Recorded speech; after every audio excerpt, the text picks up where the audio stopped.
10년 동안 이 일을 하면서 알게 된 게 하나 있습니다. 우리 아이가 글쓰기를 워낙 좋아해서요. 일기도 잘 쓰고 이야기도 잘 만듭니다. 근데 상담이 조금 깊어지면 어느 순간 이 질문이 나옵니다. 이분들은 처음부터 알고 계십니다. 책이 목적이 아니라는 걸. 근데 제가 꼭 짚고 싶은 게 하나 있습니다. 이 업계에서 일하는 사람으로서 가장 예민하게 보는 부분이에요.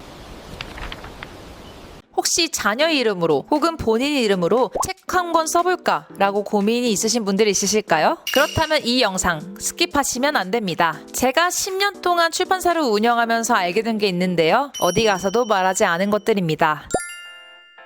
12월 수시 발표 나고 딱 일주일 대치동 어머니들이 갑자기 전화가 몰립니다. 여름 방학 때도 똑같고요. 처음엔 우연인 줄 알았습니다. 근데 10년째 매년 반복되니까 이건 우연이 아니더라고요. 근데 이분들 본인 책 내러오는 게 아닙니다. 자기 아이 책을 내러와요. 초등학교 4학년, 6학년, 어떤 분은 2학년 아이 원고도 가져오셨습니다. 처음엔 저도 감동받았습니다. 와, 이 집 아이 진짜 대단하다. 근데 10년 지나고 나서야 알겠더라고요. 이게 감동적인 이야기가 아니라 하나의 정교한 시스템이라는 걸. 제 출판사만 봐도 1년에 들어오는 자비출판 의뢰 중에 강남, 목동, 분당 학부모님이 자녀 이름으로 신청하시는 비율이 꽤 됩니다. 적지 않습니다. 처음 상담 오시면 다 비슷하게 말씀하세요. 우리 아이가 글쓰기를 워낙 좋아해서요. 일기도 잘 쓰고 이야기도 잘 만듭니다. 맞아요. 처음엔 다 그렇게 시작합니다. 근데 상담이 조금 깊어지면 어느 순간 이 질문이 나옵니다. 이게 나중에 학교에서 활용될 수 있나요? 네. 거기서부터가 진짜 본론입니다. 학생부 종합 전형 다들 아시죠? 요즘 입시 컨설턴트 사이에서 공공연히 하는 말이 있습니다. 남들과 다른 스토리가 필요하다. 봉사활동, 교내대회, 동아리 이제 웬만한 애들은 다 합니다. 근데 자기 이름이 표지에 박힌 책 이건 다른 포인트라고 볼 수 있습니다. 국어나 문학 수업의 책쓰기 프로젝트를 연계하면 선생님이 세부능력 특기사항 세특에 그 내용을 기재해 줄 수 있습니다. 그리고 면접에서는요. 고2 때 직접 책을 썼습니다 라고 말하는 학생이 독서토론 동아리 3년 했습니다 라고 말하는 학생보다 면접관 기억에 더 오래 남습니다. 이게 나쁜 건 아닙니다. 이야기가 있는 학생이 유리한 건 당연하니까요. 문제는 그 이야기를 누가 만들었냐인 겁니다. 추가적으로 설명을 드릴 부분은 단순히 국내뿐만 아니라 사실 해외나 아이비리그의 유명한 대학을 가려고 하시는 자녀를 둔 부모님들이 많이 오십니다. 외국 같은 경우는 본인만의 스펙 혹은 차별화된 경험이 성적보다 더 우선순위 되는 경우가 많기 때문에 국제학교 어머니들 사이에서는 자신의 아이에 대한 기록 혹은 입학하려고 하는 전공에 관련돼서 그 아이가 리서치하거나 정리해오는 생각들을 모아서 책을 쓰면 직접적으로 그 전공에 관심이 있었다는 것을 증명할 수 있기 때문에 해외 대학교에서도 우선순위로 보는 편입니다.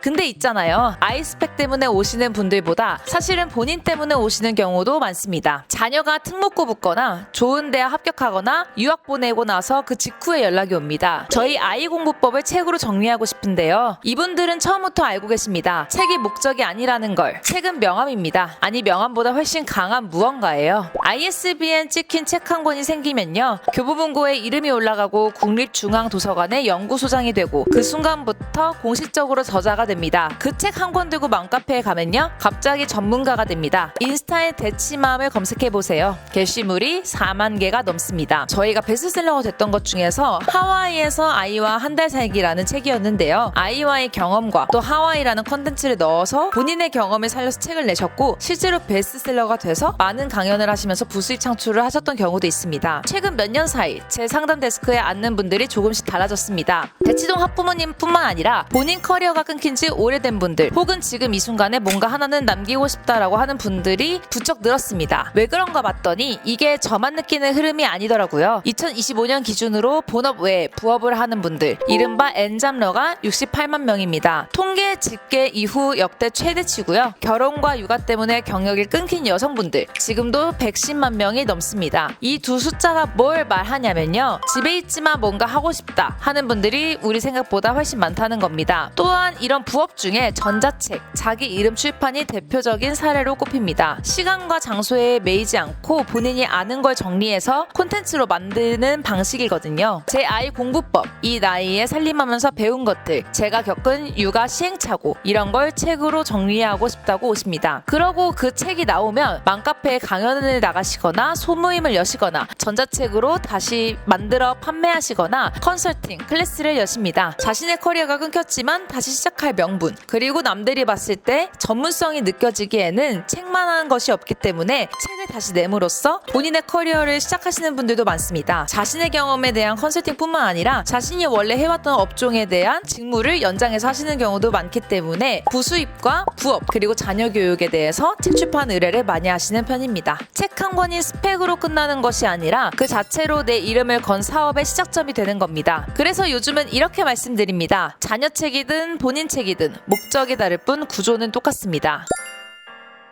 근데 제가 꼭 짚고 싶은 게 하나 있습니다. 이 업계에서 일하는 사람으로서 가장 예민하게 보는 부분이에요. 초등학생, 중학생 이름으로 나온 원고들. 어떤 원고는 딱 봐도 이거 이 아이가 썼구나. 오타도 있고 문장이 어색하고 생각이 귀엽거든요. 근데 또 어떤 원고는 딱 봐요. 문장 구조가 너무 완벽하고 어휘가 또래 수준을 한참 넘어서 있어요. 이런 원고를 받으면 저는 그대로 진행을 안 합니다. 아이랑 다시 앉아서 목차부터 다시 잡고 심층 인터뷰를 합니다. 내가 진짜 하고 싶은 이야기가 뭐야? 부터 다시 물어봅니다. 결과물이 서툴러도 그게 진짜 아이의 목소리니까요. 그 책이 나중에 면접장에서 이 책 쓸 때 어떤 생각이었나요? 라는 질문을 받을 텐데 그때 그 아이가 자기 말로 답할 수 있어야 합니다. 10년째 이 일을 하면서 그 장면이 상상될 때마다 마음이 안 편했습니다. 그래서 지금은 이 원칙을 지킵니다.